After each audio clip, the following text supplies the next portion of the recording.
മതങ്ങൾക്കതീതമായി മനുഷ്യൻ, മതങ്ങൾക്കതീതമായി മനുഷ്യൻ, മറ്റാരുമീ മധുരാക്ഷരമന്ത്രം ചൊല്ലിയില്ലിന്നേ വരെ. മരണം മരണമെന്നെപ്പോഴും ഓർമ്മിപ്പിക്കും മതം ആ മനുഷ്യന്റെ ശബ്ദത്തിൽ ഞടുങ്ങിപ്പോയി. കർമ്മത്തിൽ നിന്നേ ധർമ്മചൈതന്യം വിളയിച്ച നമ്മുടെ ജന്മാന്തര സഞ്ചിത സംസ്കാരങ്ങൾ ആ ശിവഗിരിക്കുന്നിൽ കത്തിച്ച വിളക്കത്ത് വിശ്വസൗഹാർദ്ദത്തിന്റെ യജ്ഞമൊന്നാരംഭിച്ചു. ന്റെ മൗനമന്ത്രങ്ങൾക്കുള്ളിൽ നിന്നു കത്തുന്നു പോയ നൂറ്റാണ്ടാ ശിവഗിരിക്കുന്നിന്മേൽ കൊളുത്തിയ വിളക്കിൻ ജ്വാലാനാളം. നിന്നു കത്തുന്നു പോയ നൂറ്റാണ്ടാ ശിവഗിരിക്കുന്നിന്മേൽ കൊളുത്തിയ വിളക്കിൻ ജ്വാലാനാളം.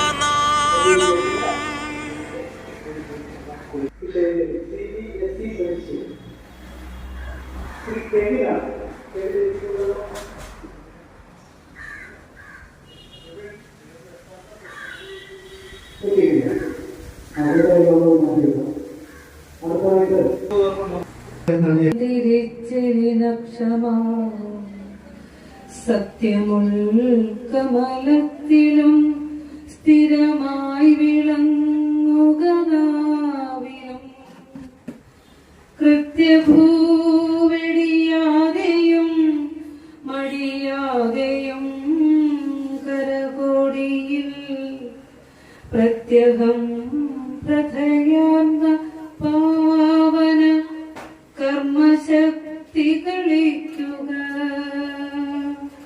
ഓം ശ്രീനാരായണ പരമഗുരവേ നമഃ. അഹേതുക കൃപാസിന്ധുവായ പരമാത്മസ്വരൂപനായ സർവലോകാരൂപനായ ഭഗവാൻ ശ്രീനാരായണ മഹാഗുരുവിന്റെ പാദകമലങ്ങളിൽ ശതകോടി പ്രണാമങ്ങൾ അർപ്പിക്കുന്നു. മഹനീയമായ ഈ ചടങ്ങ് സംഘടിപ്പിച്ചിരിക്കുന്ന SDP യോഗം 170 നമ്പർ കിടങ്ങയം ശാഖയുടെ സമാദരണീയരായ ഭാരവാഹികളെ, യൂണിയന്റെ ഭാരവാഹികളെ, ആശംസകൾ അർപ്പിച്ചുകൊണ്ട് സംസാരിച്ച മഹത് വ്യക്തിത്വങ്ങളെ, മറ്റ് പോഷക സംഘടനാ ഭാരവാഹികളെ, സർവോപരി ഇവിടെ ഇന്ന് ആദരവ് ഏറ്റുവാങ്ങിയ കുട്ടികളെ, പഠനോപകരണങ്ങൾ സ്വീകരിക്കുവാനും പുതിയ അധ്യയന വർഷത്തിലേക്ക് കാലെടുത്ത് വയ്ക്കുവാനും ഒരുങ്ങി അതിന്റെ മുന്നോടിയായി ഗുരുവിന്റെ പാദകമലങ്ങളിൽ അണഞ്ഞിരിക്കുന്ന എന്റെ കുഞ്ഞുമക്കളെ, അവരുടെ രക്ഷിതാക്കളെ, എല്ലാവർക്കും എന്റെ വിനീതമായ നമസ്കാരം. ഇന്ന് ഈ ലോകം, ഇവിടെ പല വ്യക്തിത്വങ്ങൾ സംസാരിച്ചപ്പോൾ പറഞ്ഞൊരു പോയിന്റ് അവിടെ നിന്ന് തന്നെ തുടങ്ങാം. ഇന്ന് ഈ ലോകം കാത്തിരിക്കുന്നത് ഗുരുവിന്റെ ദർശനമാണ്. കുട്ടികളെ ബാക്കിയിരിക്കും, നിങ്ങളെ ഒട്ടും നിരാശപ്പെടുത്തില്ല. നിങ്ങൾക്ക് വേണ്ടിയാണ് ഇന്നത്തെ സംഭാഷണം മുഴുവൻ. അതുകൊണ്ട് നിങ്ങളെ ഫോക്കസ് ചെയ്തുകൊണ്ടാണ് 30 വർഷം ഒരു വിദ്യാലയത്തിൽ അധ്യാപികയായിരുന്ന ഈ ഉള്ളവർക്ക് കുഞ്ഞുങ്ങളുടെ മനസ്സെന്താണെന്ന് അറിയാം. അവരെന്താണ് ഒരു അധ്യയന വർഷത്തിൽ അവർക്ക് എന്താണ് കൊടുക്കേണ്ടതെന്ന് അറിയാം. അതുകൊണ്ട് വളരെ ശ്രദ്ധയോടെ ശബ്ദമുണ്ടാക്കാതെ ശ്രവിക്കുക. കാരണം നമ്മള് ഈ ലോക ജീവിതത്തിലെ ഏറ്റവും സുന്ദരമായ കാലഘട്ടമാണ് വിദ്യാർത്ഥി കാലഘട്ടം. ആ കാലഘട്ടത്തിലെ ഒരു ചുവടുപോലും പിഴയ്ക്കാതെ ധീരരായി ശ്രദ്ധയോടെ മുന്നേറേണ്ടിയിരിക്കുന്നു. ഇന്നത്തെ കാലം വളരെ ബുദ്ധിമുട്ടാണ്. നിങ്ങളെ കാത്ത് ഒത്തിരി ഒത്തിരി ഒത്തിരി കടമ്പകൾ ഇരിപ്പുണ്ട്. അതെല്ലാം കടക്കണമെങ്കിൽ നമ്മളുടെ ജീവിതം ഈശ്വരീയമായ ചിന്തയുടെ അടിത്തറയിലായിരിക്കണം. ഇത് മുന്നിൽ കണ്ടിട്ടാണ് കൃപാലുക്കളായ ശാഖായോഗം ഭാരവാഹികള് ഇന്ന് ഈ ദിവസം തന്നെ നിങ്ങളെ ഈ സത്സംഗത്തിലേക്ക് ക്ഷണിച്ചിരിക്കുന്നത്. അതിലേക്കായി ഈ കുട്ടികളെ ഇവിടെ കൊണ്ടുവന്ന മാതാപിതാക്കളുണ്ടല്ലോ, അവർക്കാണ് ആദ്യം നല്ലൊരു കൈയടി. കാരണം പഠനോപകരണങ്ങൾ വാങ്ങാൻ ആർക്കും ഇന്ന് പൈസയ്ക്ക് കുറവൊന്നുമില്ല. പക്ഷേ ഗുരുവിന്റെ കയ്യൊപ്പിട്ട ഒരു സംഘടനയിൽ പ്രവർത്തിക്കുമ്പോൾ, അതിന്റെ ഒരു അംഗം എന്ന നിലയിൽ പ്രവർത്തിക്കുമ്പോൾ, ഭഗവാന്റെ നാമങ്ങൾ കേട്ടുകൊണ്ട്, എന്റെ സംഘടനയുടെ ശക്തിയിൽ വിശ്വസിച്ചുകൊണ്ട്, നാളത്തെ എന്റെ ജീവിതം അത് ആ ദർശനത്തിൽ ഊന്നിക്കൊണ്ട് ഞാൻ കരുപിടിപ്പിക്കും എന്ന ഒരു ഉൾക്കാഴ്ചയോടുകൂടി വേണം നാളെ നിങ്ങൾ വിദ്യാലയത്തിലേക്ക് കടന്നു ചെല്ലാൻ. കാരണം ഈ കലികാലത്തില് മനുഷ്യ മനസ്സുകൾ കലിപൂണ്ടിരിക്കുകയാണ്. അച്ഛൻ ഏതെന്നറിയില്ല, അമ്മ ഏതെന്നറിയില്ല, മക്കൾ ഏതെന്നറിയില്ല, സുഹൃത്തുക്കൾ ആരെന്നറിയില്ല. ഇരുട്ട് മൂടിയ മനസ്സുമായി ജീവിക്കുന്ന ഒരു ജനവിഭാഗത്തെ നമുക്ക് കാണാം. കാരണം ഇത് കലിയുഗമാണ്. ഈ കലിയുഗത്തിൽ നമുക്ക് കാണാം, മൃഗങ്ങൾ പോലും കാട്ടിൽ നിന്ന് നാട്ടിലേക്ക് ഇറങ്ങി വന്നിട്ട് മനുഷ്യർക്ക് ഉപദ്രവം ഉണ്ടാക്കുകയും സ്വയം മരിക്കുകയും ചെയ്യുന്ന കാഴ്ച കാണാം. വളരെ ശാന്തമാണെന്ന് നമ്മൾ കരുതുന്ന, നമ്മൾ ജീവിക്കുന്ന ഈ ഭൂമി, വയനാട്ടിലെ ചൂരൽമലയിലേക്ക് നമ്മൾ കണ്ടില്ലേ, ഒരൊറ്റ സുപ്രഭാതം ഉറങ്ങി ഉണർന്നപ്പോൾ ആ നാട് തന്നെ ഇല്ല, ആ നാട് തന്നെ ഇല്ലാതെയായിരിക്കുന്നു. അതുപോലെ മദ്യം എന്ന മഹാവിപത്ത് ഇന്ന് മനുഷ്യ മനസ്സുകളെ ഇരുട്ടിലേക്ക് കൊണ്ടുപോകുമ്പോൾ, മദ്യത്തിന്റെ പേരിലുള്ള, ലഹരി വസ്തുക്കളുടെ പേരിലുള്ള കൊലപാതകങ്ങൾ കൂടുമ്പോൾ, ഇതൊക്കെ കലിയുഗത്തിന്റെ സൃഷ്ടി തന്നെയാണ്. അപ്പോൾ കലിയുഗവരതനായ പരമാത്മ സ്വരൂപനായ പരബ്രഹ്മ സ്വരൂപനായ ശ്രീനാരായണ ഗുരുദേവന്റെ ദർശനത്തിൽ ഇതിനെല്ലാത്തിനുമുള്ള മരുന്നുണ്ട്, ഔഷധമുണ്ട്. ചതയം എന്ന വാക്കിന്റെ അർത്ഥം എന്താണെന്നറിയോ? 100 വൈദ്യന്മാർ എന്നാണ് അർത്ഥം. 100 വൈദ്യന്മാർ.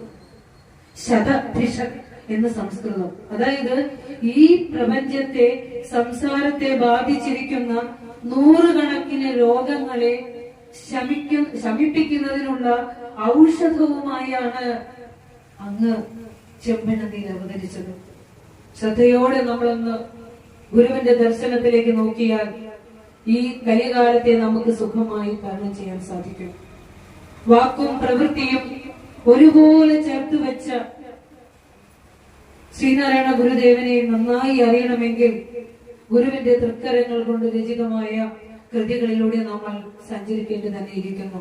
പക്ഷേ ഇന്ന് ഞാൻ നമ്മുടെ മക്കൾക്ക് വേണ്ടിയായിരിക്കുന്നു. എന്റെ പ്രഭാഷണം മുഴുവനും മക്കൾക്ക് വേണ്ടിയാണ്. അതുകൊണ്ട് ഇതില് ഞാനൊരു ടീച്ചർ എന്ന നിലയിൽ നിങ്ങളെ കാണുമ്പോൾ എന്റെ മുന്നിലിരിക്കുന്ന കുട്ടികളാണ്. ഞാൻ നാളെ ഒരു അധ്യാപികയായി വിദ്യാലയത്തിലേക്ക് ചെല്ലുമ്പോൾ എന്റെ മുന്നിലിരിക്കുന്ന കുട്ടികളോട് ഞാൻ എന്തു പറയുന്നുവോ അതാണ് ഇന്ന് ഞാൻ സംസാരിക്കുന്നത്. കാരണം നല്ല സ്വപ്നങ്ങൾ കാണുന്ന മക്കളായിട്ട് മാറുക, നല്ല ഡ്രീംസ് ഉണ്ടാകണം നമുക്ക്. ഇവിടെ ഇപ്പോ MBBS-നും ദന്തലിനൊക്കെ MD, MBBS ഒക്കെ പാസ്സായ പ്രതിഭകള് നമ്മുടെ ശാഖയിലുണ്ട്. ഇനി ഇതാ ഇവരെ കണ്ട് വളർന്നു വരുന്ന നമ്മുടെ കുഞ്ഞനിയന്മാരും അനിയത്തിമാരൊക്കെ ഉണ്ട്. അപ്പോൾ ഒന്ന് ശ്രദ്ധിച്ച എല്ലാവരും, നമ്മൾക്ക് നല്ല സ്വപ്നങ്ങൾ ഉണ്ടാകണം. എന്ന് വെച്ചാൽ എന്താ, എന്ത് സ്വപ്നം കാണണ്ടേ? ജീവിതത്തെ കുറിച്ച് നിറമുള്ള സ്വപ്നങ്ങൾ കാണണം, ഗുഡ് ഡ്രീംസ് ഉണ്ടാകണം. മറ്റുള്ളവരുടെ സ്വപ്നമല്ല നമ്മൾ നടപ്പാക്കേണ്ടത്. നമുക്ക് സ്വന്തമായി ആശയമില്ലാത്തപ്പോഴാണ് നമ്മൾ മറ്റുള്ളവർ പറഞ്ഞനുസരിച്ച് ചലിക്കുന്നത്, അല്ലെ? ഞാൻ ആരാകണമെന്ന് എനിക്ക് നല്ല ബോധമുണ്ടാകണം. സജി പേരാമ്പ്രയുടെ ഒരു കവിതയുണ്ട്. ആരു ഞാനാകണം എന്നുണ്ണി ചോദിക്കിൽ ആരാകിലും നല്ലതെന്നുത്തരം. ഒരു അമ്മയുടെ അടുത്ത് ചെന്ന് ചോദിക്കുക, കുഞ്ഞിനൊരു തീരുമാനം എത്താൻ പറ്റുന്നില്ല, അമ്മേ ഞാൻ ആരാകണം?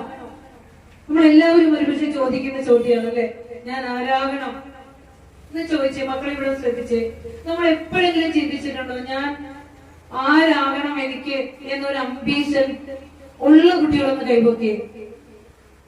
ഭാവിയിൽ ഞാൻ ആരാകണം എന്ന് ചിന്തിച്ചിട്ടുള്ളവർ ഒരാളുണ്ട്, രണ്ടാളുണ്ട്, മൂന്നാളുണ്ട്, നാലാളുണ്ട്, അല്ലെ? കുഞ്ഞുമോൻ ഒന്ന് എഴുന്നേറ്റേ. എന്താണ് കുട്ടിക്ക് ആരാകണം ഇഷ്ടം? IAS. ഒരു ക്ലാപ്പ് കൊടുത്തേ. കണ്ടോ, നമ്മൾ പ്രതീക്ഷിക്കുന്നതല്ല, നമ്മൾ കരുതുന്നതല്ല നമ്മുടെ മക്കൾ. അപ്പോ ഓരോ ഈ സ്വപ്നം നടപ്പാക്കുന്നതിന് വേണ്ടിയുള്ള പ്രയത്നമായിരിക്കണം നമ്മുടെ ജീവിതം മുഴുവൻ. അപ്പൊ അമ്മ പറഞ്ഞു കൊടുത്തൊരു ഉത്തരമുണ്ട്, ആരാകിലും നല്ലതെന്ന് ഉത്തരം. മകനെ, നീ ഒരു ഡോക്ടർ ആയിക്കൊള്ളട്ടെ, എഞ്ചിനീയർ ആയിക്കൊള്ളട്ടെ, ടീച്ചർ ആയിക്കൊള്ളട്ടെ, IAS കളക്ടർ ആയിക്കൊള്ളട്ടെ, IPS ആയിക്കൊള്ളട്ടെ, ആരുമായിക്കൊള്ളട്ടെ, വണ്ടി ഓടിക്കുന്ന ഒരു ഡ്രൈവർ ആയിക്കൊള്ളട്ടെ, മുറ്റമടിച്ചു വാരുന്ന ഒരു സ്വീപ്പർ ആയിക്കൊള്ളട്ടെ, ആരുമായിക്കൊള്ളട്ടെ, പക്ഷെ ആരായിരിക്കണം? നല്ലവനായിരിക്കണം. ആരായിരിക്കണം? നല്ലവനായിരിക്കണം. പുറമെയാണോ നല്ലവനാകേണ്ടത്? മറ്റുള്ളവരുടെ മുമ്പിൽ നല്ല കുട്ടിയും ഒറ്റയ്ക്കിരിക്കുമ്പോൾ ചീത്ത കുട്ടിയുമാണോ ആകേണ്ടത്? വിശ്വസിച്ച് അമ്മ മൊബൈൽ തന്നിട്ട് പോയാൽ എന്റെ മകൻ പഠിക്കുന്ന കാര്യങ്ങൾ മാത്രമേ അതിൽ കാണൂ എന്ന് അമ്മയ്ക്കും അച്ഛനും ഉറപ്പുണ്ടാകണം മക്കളെ കുറിച്ച്. അപ്പോൾ ഉള്ളിൽ സത്യമുള്ള മക്കളായിട്ട് മാറണം, അല്ലെ? എന്നിട്ട് പറയണം, ഉച്ചയ്ക്കു തീവയിൽ കൊള്ളുന്ന പൂവിനെ തൊട്ടുതലോടും തണുപ്പാകണം. കൂട്ടുകാരന്റെ നെഞ്ചില് കത്തി കയറ്റുന്നവനായി മാറരുത്. എന്തിനാ പറയുന്നതെന്ന് വെച്ചാല്, റാഗിങ്ങിന്റെ പേരില് ഇന്നിപ്പോ ഹയർ സ്റ്റഡീസിനൊക്കെ പോകുമ്പോൾ രക്ഷിതാക്കൾക്ക് കുട്ടികളെ പറഞ്ഞേക്കാൻ വളരെ പേടിയോടുകൂടി ചങ്കിടിപ്പോടുകൂടിയാണ് കാത്തിരിക്കുന്നത് മക്കൾ പോയിട്ട് തിരിച്ചു വരാൻ. പണ്ടൊക്കെ ചങ്ക് ഫ്രണ്ട്സ് ഉണ്ടായിരുന്നു നമുക്കല്ലേ? എന്തെങ്കിലും വിഷമം ഉണ്ടെങ്കിൽ ഓടി വന്ന് അവനൊന്ന് വന്നാ മതി, അവനോടൊന്ന് പറഞ്ഞാ മതി, എന്റെ ചങ്കിലെ എന്റെ ഹൃദയത്തിലെ വിഷമങ്ങളൊക്കെ തീരുമായിരുന്നു. ഇന്ന് നമുക്ക് അങ്ങനെയുള്ള ഫ്രണ്ട്സ് ഉണ്ടോ? കുറവാ, വളരെ കുറവാ. അപ്പൊ പറയാണ്, നിങ്ങൾ ഓരോരുത്തരും ഈ മഹാഗുരുവിന്റെ ഒരു പരബ്രഹ്മസ്വരൂപനായ ഒരു ഗുരുവിനെ ഗുരുവായി കിട്ടുമ്പോൾ അതിന്റെ ക്വാളിറ്റി നമുക്ക് ഉണ്ടാകണ്ടേ? നമ്മുടെ പെരുമാറ്റം കാണുമ്പോൾ ഒരാൾ ചോദിക്കണം, ആരുടെ മകനാ? ആരുടെ മകനാ? ഏത് കുടുംബത്തിലെയാ? ഏത് ടീച്ചറാ അവനെ പഠിപ്പിക്കുന്നേ?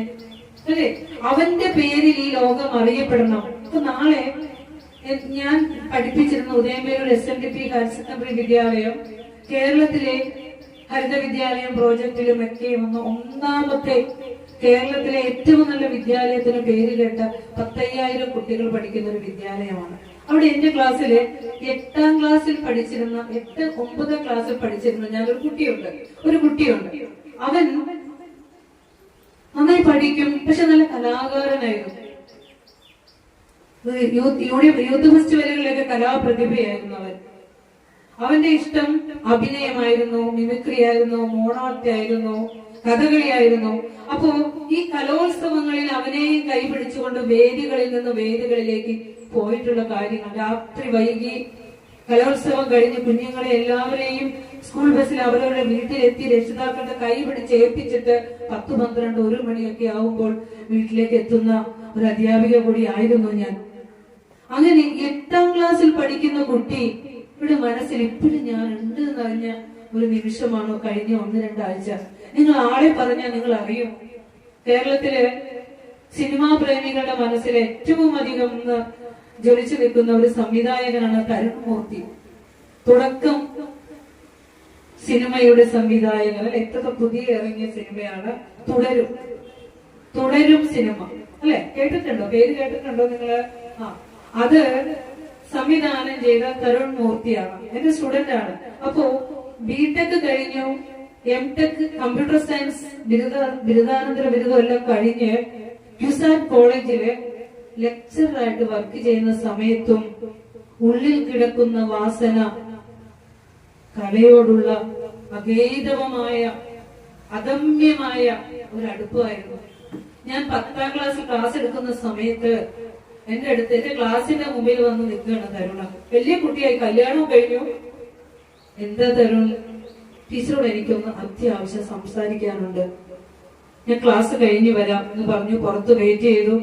ക്ലാസ്സിൽ നിന്ന് പുറത്തിറങ്ങിയ ഉടനെ കുട്ടി എന്നോട് ചോദിക്കുന്ന ഒരു ചോദ്യമുണ്ട്. എന്താണെന്നറിയോ? ടീച്ചർ, ഞാൻ ഈ ജോലിയിൽ ഒരിക്കലും സാറ്റിസ്ഫൈഡ് അല്ല, ഞാൻ എന്റെ ജോലി വിടാൻ പോകുന്നു, സിനിമാ ലോകത്തേക്ക് ഇറങ്ങാൻ പോകുന്നു, ഞാൻ വിജയിക്കുമോ? ടീച്ചർ യെസ് ഓർ നോ പറയണം. പെട്ടെന്ന് എന്നെ വല്ലാത്തൊരു ചോദ്യമായിരുന്നു, ഭാവിയെ സംബന്ധിച്ച ചോദ്യമായിരുന്നു.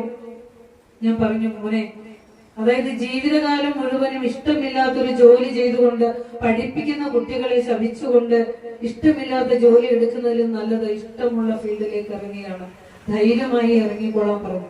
3 സിനിമ പിടിച്ചു, 3ഉം വിജയിച്ചു. തുടരുമൊക്കെ 100 കഴിഞ്ഞ് മുന്നേറിക്കൊണ്ടിരിക്കുകയാണ്.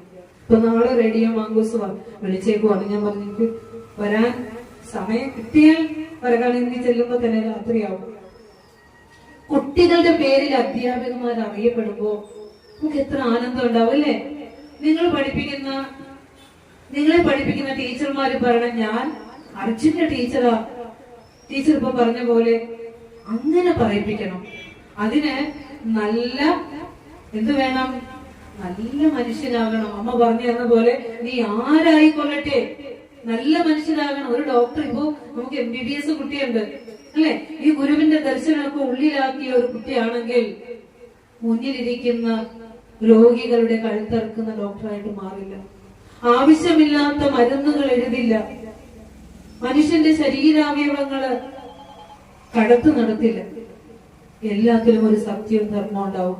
ആ ഡോക്ടറുടെ മുഖത്ത് നോക്കിയാൽ മതി, കണ്ണിലെ കാരുണ്യം കണ്ടാൽ മതി, രോഗികളുടെ രോഗം മാറും. ഇല്ലേ? ചില ഡോക്ടർമാരുടെ അടുത്ത് ചെല്ലുമ്പോൾ നമുക്ക് ഒന്നുമില്ലാട്ടോ എന്ന് പറയുമ്പോ തന്നെ ഏത് മഹാരോഗവുമായിട്ട് നമ്മൾ ചെന്നാലും നമ്മളൊന്ന് തണുക്കൂലേ? നമ്മുടെ മക്കൾ അങ്ങനെ ഗ്രേറ്റ് ആയാലുള്ള അവസ്ഥ ഒന്ന് ആലോചിച്ച് നോക്കൂ നമ്മള്. അതിന് നിങ്ങള് ഏത് ചടങ്ങ് വിളിക്കുമ്പോഴും ഈ ഗുരുവിന്റെ സന്നിധിയിലേക്ക് ഇരുത്തി കൊടുക്കണം. കാരണം ഇവരെല്ലാം ചെയ്യാൻ തയ്യാറാ.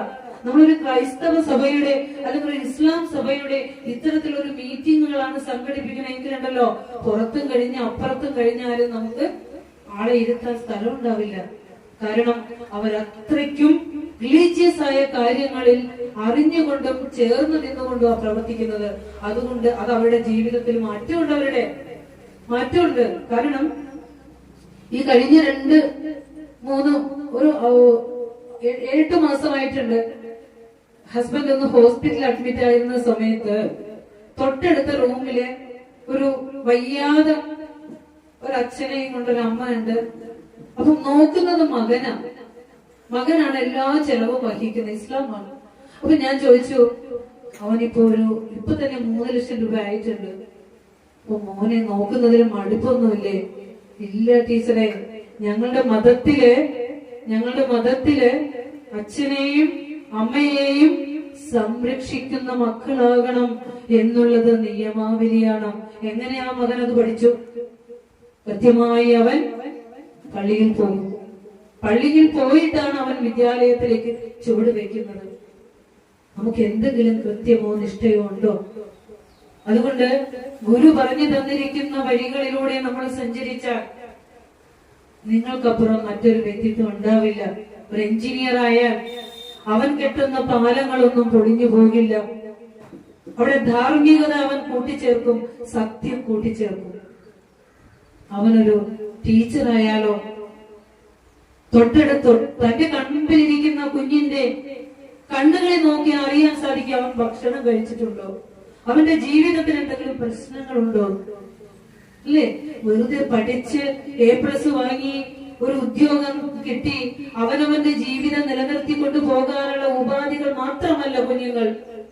ഈ സമൂഹത്തിന്റെ സ്വത്താണ് നിങ്ങൾ. നിങ്ങളെ കൊണ്ട് ഈ സമൂഹത്തിന് പലതും ലഭിക്കാനുണ്ട്. അതുകൊണ്ട് ഞാൻ പഠിക്കുന്നത് എനിക്ക് വേണ്ടി മാത്രമാണെന്ന് ഒരിക്കലും കരുതരുത്.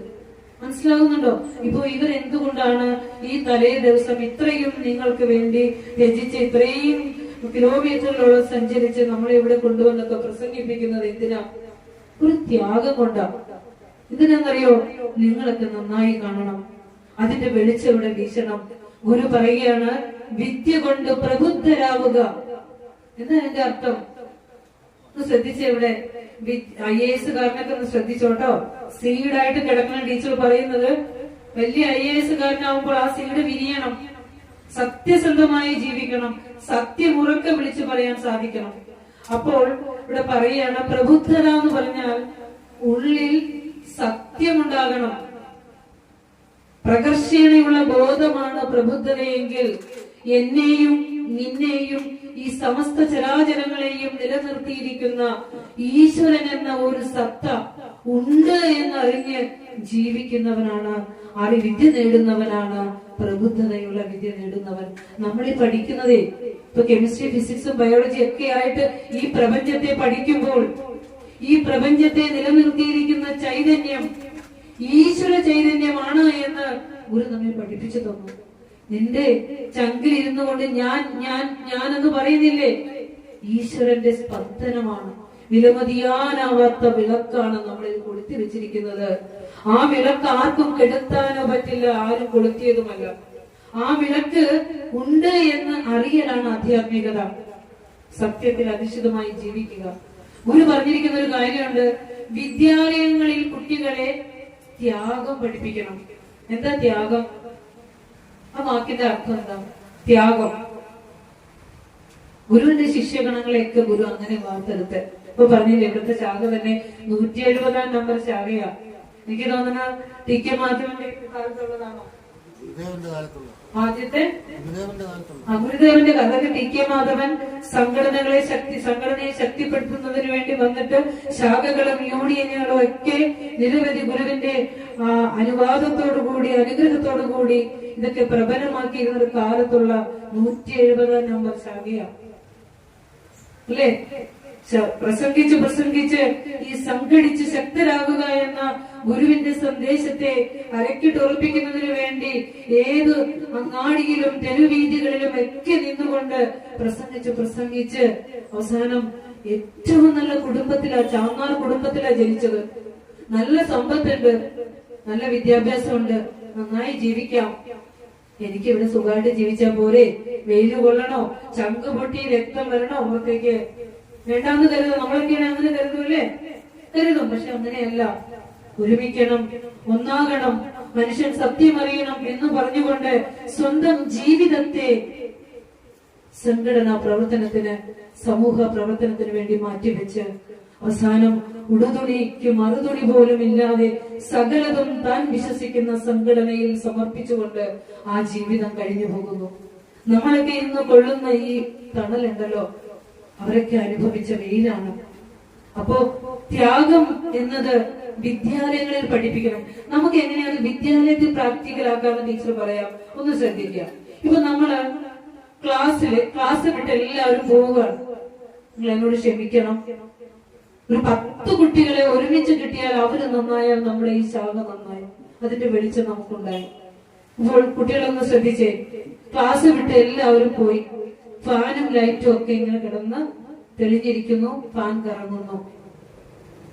ത്യാഗമുള്ളൊരു കുട്ടി, കുറച്ച് സത്യമുള്ളൊരു കുട്ടി, കുറച്ച് ധർമ്മബോധമുള്ള കുട്ടി എന്ത് ചെയ്യും? ഓടിച്ചെന്ന് ഇനി അത് ചെയ്യണം, ചെയ്തില്ലെങ്കിൽ അത് ചെയ്യണം. ഓടിച്ചെന്ന് പറഞ്ഞേ, സ്വിച്ചുകളെല്ലാം ഓഫ് ചെയ്യണം. വീട്ടിൽ ആവശ്യം കഴിഞ്ഞാൽ അത് ഇലക്ട്രിക് ഉപകരണങ്ങൾ ഓഫ് ചെയ്തിട്ട് പോകുന്ന ശീലം ഉണ്ടാക്കും അല്ലെ?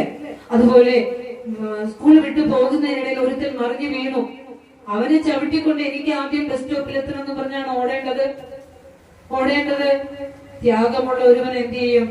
അവനെ ഒന്ന് താങ്ങി എഴുന്നേൽപ്പിച്ച് അവന്റെ ബുക്കുകൾ എടുത്ത് ബാഗിൽ ഇട്ട് കൊടുത്ത് തോളത്ത് തട്ടി വാ പോകാം എന്ന് പറഞ്ഞു പോകുന്ന കൂട്ടുകാരനെ ജീവിതത്തിൽ ഒരിക്കലും മറക്കില്ല.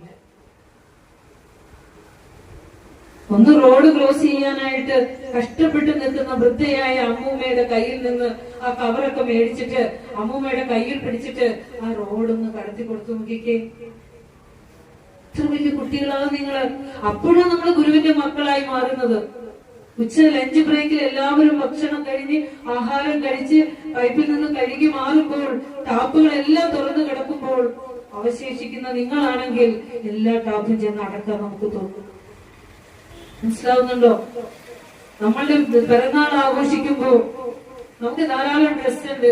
നമ്മുടെ കൂട്ടുകാരുടെ ഇടയിൽ ആർക്കെങ്കിലും പരിമിതികൾ ഉണ്ടെങ്കിൽ ആരും അറിയാതെ ഒരു ജോഡി ഡ്രസ്സ് വാങ്ങി അവന്റെ ബാഗിലേക്ക് വെച്ചു കൊടുത്തിട്ട് നീ നാളെ ഇത് ഇട്ടുകൊണ്ട് വരണം, ആരോടും പറയണ്ട എന്ന് പറഞ്ഞ് കൊടുക്കുന്ന കൂട്ടുകാരെ എനിക്ക് ഇഷ്ടംപോലെ അറിയപ്പെട്ടു. അല്ലെ? ഇങ്ങനെ നല്ല മക്കളായി, ത്യാഗമുള്ള മക്കളായി വേണം വളർന്നു വരാൻ. അതുപോലെ നമ്മള് സ്കൂളിലേക്ക് ചെല്ലുമ്പോൾ നമ്മള് ടീച്ചർമാർക്ക് ഗുഡ് മോർണിംഗ് കൊടുക്കാറുണ്ട്, പ്രിൻസിപ്പൾക്ക് ഗുഡ് മോർണിംഗ് കൊടുക്കാറുണ്ട്. നമ്മുടെ റൂം അടിച്ചു വാരുന്ന, ടോയ്ലറ്റ് ക്ലീൻ ആക്കുന്ന മീനിയൽ ജീവനക്കാരുണ്ടാവും. അവരെ ആരെങ്കിലും വിഷ് ചെയ്യാറുണ്ടോ? ഇല്ല അല്ലെ? കാരണം എന്താ?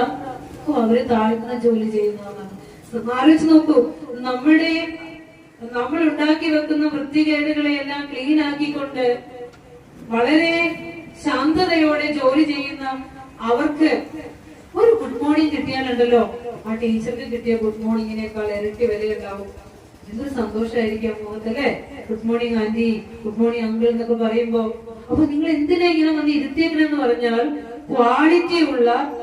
ക്വാളിറ്റിയുള്ള നല്ല മക്കളായിട്ട് വളരണം.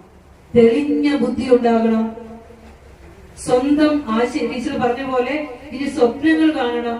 സ്വന്തം ആശയങ്ങളാണ് ജീവിതത്തിൽ നടപ്പാക്കേണ്ടത്. അതുപോലെ നന്മ കെട്ടുപോകുന്ന ഒരു പ്രവൃത്തിയും നമ്മുടെ ജീവിതത്തിൽ ഉണ്ടാകരുത്. നിങ്ങളുടെ ശ്രദ്ധയ്ക്ക്, രക്ഷിതാക്കളുടെ ശ്രദ്ധയ്ക്ക് ടീച്ചറോട് കാര്യം പറയാം. ഞങ്ങളുടെ നാടിന് തൊട്ടടുത്തുണ്ടായ ഒരു സ്ഥലമാണ്, അടുത്തുള്ള ഒരു സ്ഥലമാണ് കാക്കനാട് എന്ന് പറയും. അവിടെ ഒരു ജയിലുണ്ട്. എന്തുണ്ട്? ഒരു ജയിലുണ്ട്. ജയിൽ എന്നുള്ള സ്ഥലം എന്നറിയാലോ? ആരെ കൊണ്ടിടുന്ന സ്ഥലമാണ്? കുറ്റം ചെയ്യുന്നവരെ ഇടുന്ന സ്ഥലമാണ് ജയിൽ, അല്ലെ? അപ്പോ അവിടെ ഒരു 3 വർഷം മുമ്പ് 3 വർഷമാണോ 3 മാസമാണോ ഞാൻ ഓർക്കുന്നില്ല, പത്രത്തിൽ വായിച്ചൊരു വാർത്തയാണ്. അതായത് മയക്കുമരുന്ന് കൈവശം വെച്ചതിന് ശ്രദ്ധിക്കണം. നമ്മളെ ശ്രദ്ധയോടെ ഒരാളുടെയും കൈ നീട്ടി ബൈക്കിന്റെ പുറകിലോ കാറിന്റെ പുറകിലോ കൈ നീട്ടി ആരും കയറരുത്. ഒന്നും ഇന്ന് സേഫ് അല്ല. അപ്പോൾ ആ കുട്ടി മയക്കുമരുന്ന് കേസിൽ അകത്തായി. കാരണം ഒരു മനുഷ്യന് കയ്യിൽ വെക്കാവുന്ന ആ ഒരു അളവിൽ കൂടുതൽ മയക്കുമരുന്ന് വിപണനത്തിന് വേണ്ടി കയ്യിൽ വെച്ച ആ കുട്ടിയെ പോലീസ് അറസ്റ്റ് ചെയ്തു. നന്നായി ശിക്ഷ കിട്ടി. കാരണം ആ കുട്ടി കുറ്റം ചെയ്തിട്ടുണ്ടെന്ന് തെളിഞ്ഞു, ജയിലില്ല. പക്ഷെ ആ പിതാവ് വളരെയധികം കരഞ്ഞു എന്ന് മാത്രമല്ല, ചങ്ക് തകർന്നു കരഞ്ഞു. ജയിലിനടുത്ത് ഒരിടത്ത് മകൻ ജയിലിൽ ആണ്, ഉറങ്ങാതെ അതിനടുത്ത് ഒരിടത്ത് വന്ന് താമസിച്ചു.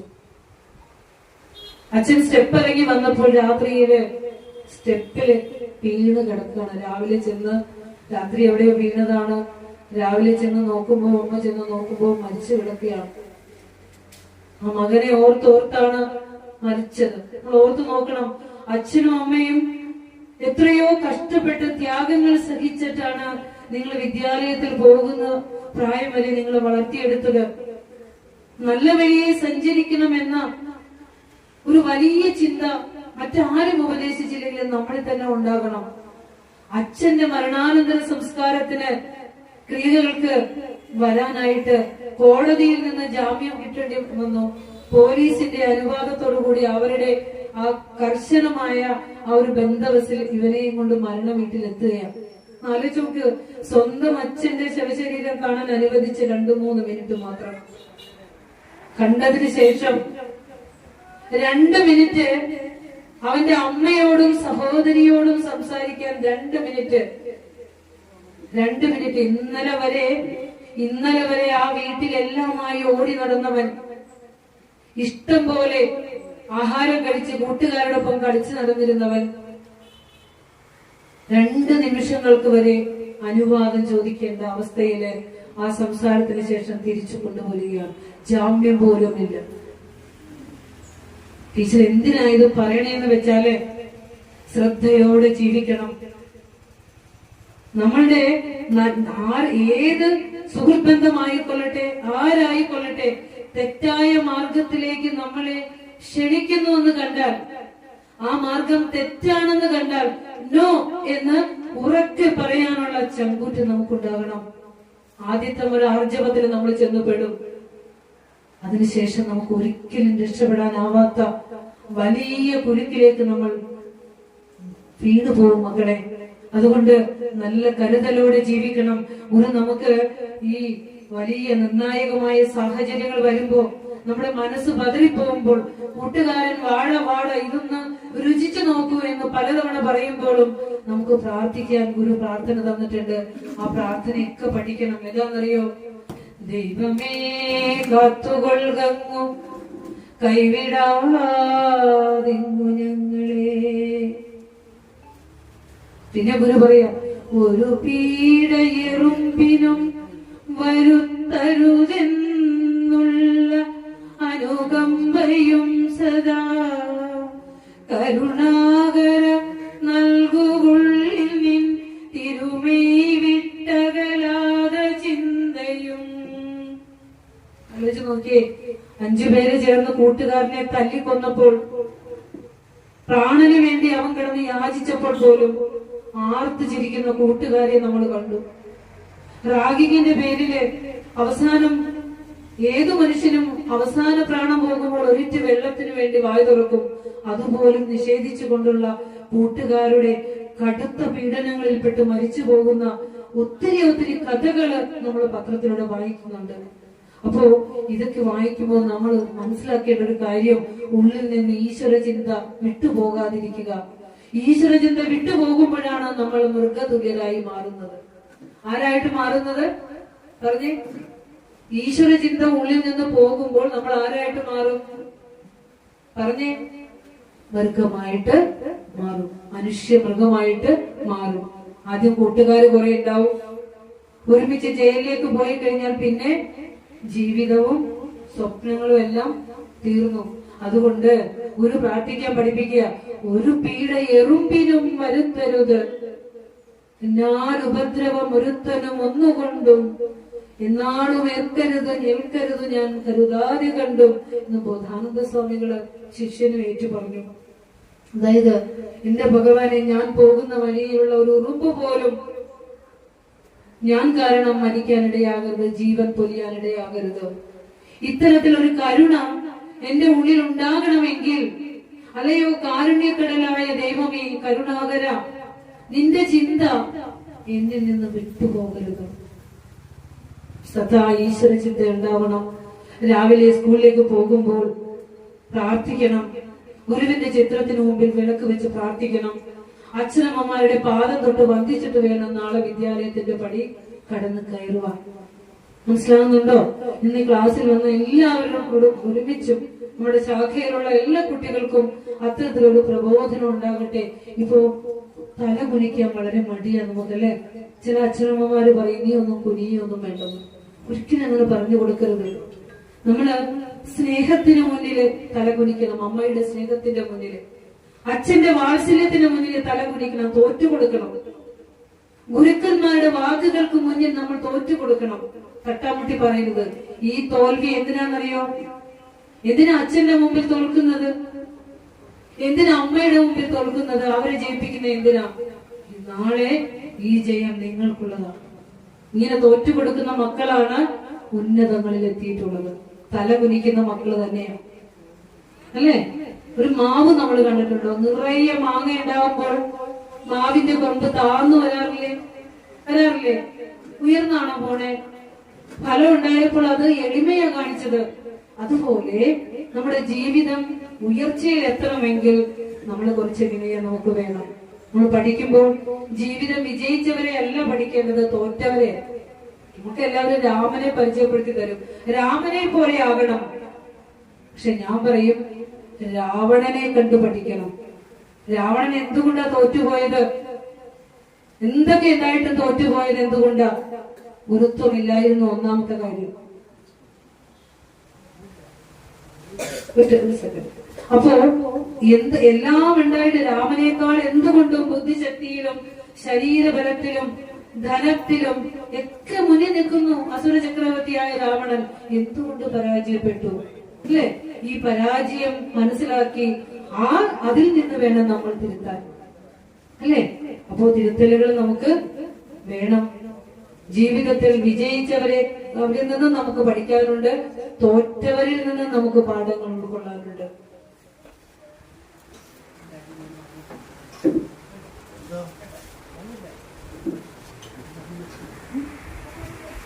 ാതിരിക്കാൻ എന്ത് ചെയ്യണമെന്നാ പറഞ്ഞ പ്രസംഗം ശ്രദ്ധിച്ചിട്ടുള്ളവർക്ക് ഉത്തരം പറയാം. മനസ്സിലെ ഇരുട്ട് പോകാൻ എന്ത് ചെയ്യണമെന്നാ പറഞ്ഞേ? ആരും ശ്രദ്ധിച്ചില്ല? പറഞ്ഞോ? പ്രാർത്ഥന ഉണ്ടാവണമെന്ന് പറഞ്ഞില്ലേ? പ്രാർത്ഥന എന്നാണ് മുടി പറഞ്ഞ അവിടെന്ന് പറയുന്നുണ്ടായിരുന്നു. പ്രാർത്ഥന ഉണ്ടാവണം അല്ലെ? രാവിലെയും വൈകിട്ടും വിളക്ക് വെച്ച് പ്രാർത്ഥിക്കുന്ന രീതി ഉണ്ടാകണം. പിന്നെ ഗുരു പഠിപ്പിക്കുകയാണ്, ഈ ലോചനമാതിന്ദ്രിയം ഏതെങ്കിലും ഒന്നിങ്ങ് ആലോചന കൂടാതെ അബദ്ധത്തിങ്കലണഞ്ഞാൽ ആലാക്കിലുടൻ സന്മതി തോന്നിക്കുകനിക്കൻ കോലത്തുകര കോവിലിൽ വാഴും ഭഗവാനേ. എന്താ പ്രാർത്ഥിക്കാൻ പഠിപ്പിച്ചേ? എന്റെ പഞ്ചേന്ദ്രിയങ്ങളില്ലേ, കണ്ണ് പഠിപ്പിച്ചോണ്ടിരിക്കുമ്പോ അപ്പത്തേക്ക് നോക്കാൻ തോന്നിയാലോ? അപ്പൊ ഒന്ന് നീ പറഞ്ഞേക്കണേ വേണ്ടാന്ന്. ആരെങ്കിലും നല്ല രുചിയാടാ ഇത് രുചിച്ചോന്ന് പറഞ്ഞു വരുമ്പോഴാ വേണ്ട മോനെ നിനക്ക് വേണ്ട പോര് പുള്ളി ഇരുന്നൊരു ശക്തി പറയണം. അതിനെ പ്രാർത്ഥിക്കാൻ പറയണത് അല്ലേ? വേണ്ടാത്ത തൊട്ടുനോട്ടത്തിന് പോകുമ്പോഴോ വേണ്ട മോനെ ഇത് നിനക്ക് നല്ലതിനല്ല എന്നൊരുത്തിരുന്ന് പറയണം അകത്തിരുന്നല്ലേ? അപ്പോ നമ്മുടെ കണ്ണും കയ്യും കാലും മൂക്കും നാക്കും ഒക്കെ വേണ്ടാത്ത കാഴ്ചകളും വേണ്ടാത്ത ശബ്ദങ്ങളും വേണ്ടാത്ത രുചികളും വേണ്ടാത്ത സ്പർശങ്ങളും ഒക്കെ തേടി പോകുമ്പോൾ അത് നിന്നെ ദോഷത്തിലേക്ക് ആഴ്ത്തുമ്പോൾ ആലാക്കിലുടൻ അപ്പോൾ തന്നെ എനിക്ക് സന്മതി തോന്നിക്കണം, നല്ല ബുദ്ധി തോന്നിക്കണം.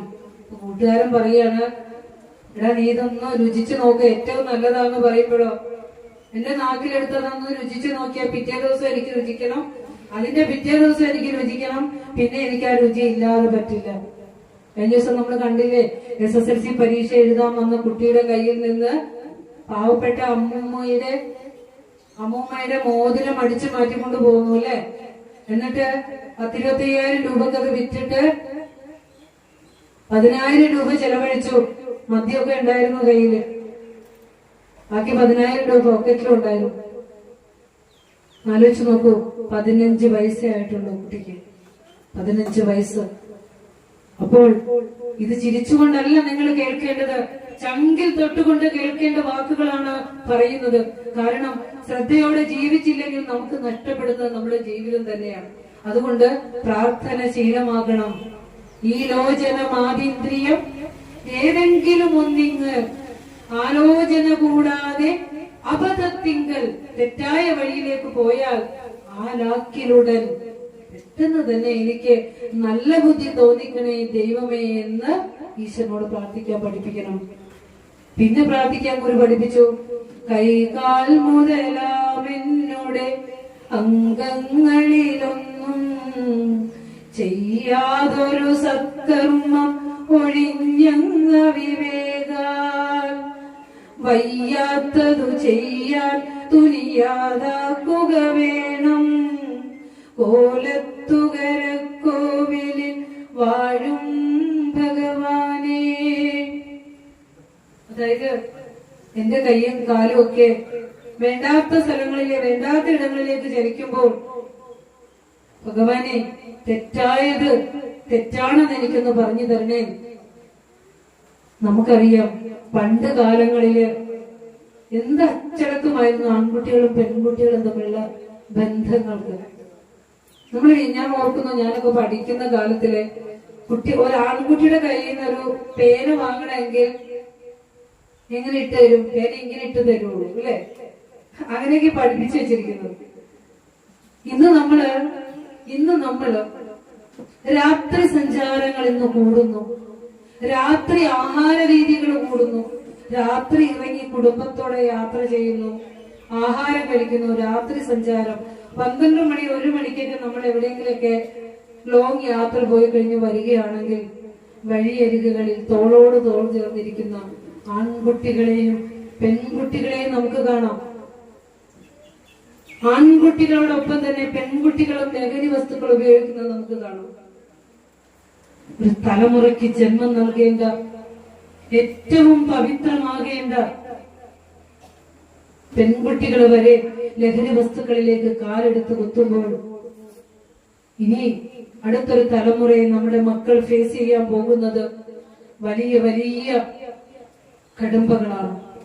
അവിടെയൊക്കെ നന്നായി നിലനിൽക്കണമെങ്കിൽ ഗുരു നമ്മളെ പഠിപ്പിച്ചു തരുന്നു, നല്ല ഈശ്വരഭക്തി നമുക്കുണ്ടാവണം. അതിന് നമ്മുടെ മക്കളെ പ്രാപ്തരാക്കണമെങ്കിൽ അച്ഛനമ്മമാർ നല്ല സുഹൃത്തുക്കളായി മാറണം. കാരണം അവരുടെ ജീവിതത്തിൽ പല മാറ്റങ്ങൾ വരുന്ന സമയമാണ്. 12 വയസ്സ് മുതൽ ഒരു 10-11 വയസ്സ് മുതൽ നിങ്ങൾ ശ്രദ്ധിച്ചോളൂ, നമ്മുടെ മക്കൾക്ക് ഹോർമോൺ വേരിയേഷൻ വന്ന് തുടങ്ങുന്ന പ്രായമാണ്. ആ സമയത്ത് അവരുടെ ശബ്ദത്തിന് മാറ്റം വരുന്നുണ്ട്, അവരുടെ ബാഹ്യമായ ശരീരത്തിന് മാറ്റമുണ്ട്, ആന്തരികമായി അവർക്ക് മാറ്റം വരുന്നുണ്ട്. ഇതൊരു അച്ഛനും അമ്മയും ആദ്യം തിരിച്ചറിയണം. നമ്മൾ പറയാറില്ലേ, എന്റെ മകൻ എന്റെ കൂടെ ഉറങ്ങിയിരുന്നു, എവിടെയെങ്കിലും പോണെങ്കിൽ എന്റെ കയ്യിൽ പിടിച്ചു പോയിരുന്നു, ഞാൻ ചോറ് വാരി കൊടുത്തിരുന്നു, എന്തിനും ഏതിനും ഞാൻ വേണമായിരുന്നു. പക്ഷെ ഇപ്പൊ അവന് എന്നെ കണ്ടുകൂടാ, അല്ലെ? ഇപ്പൊ അവൻ എന്നെ കണ്ടുകൂടാന്ന് നമ്മൾ പറയുമ്പോ എന്തേ നമ്മൾ കുട്ടിയെ കാണാത്ത?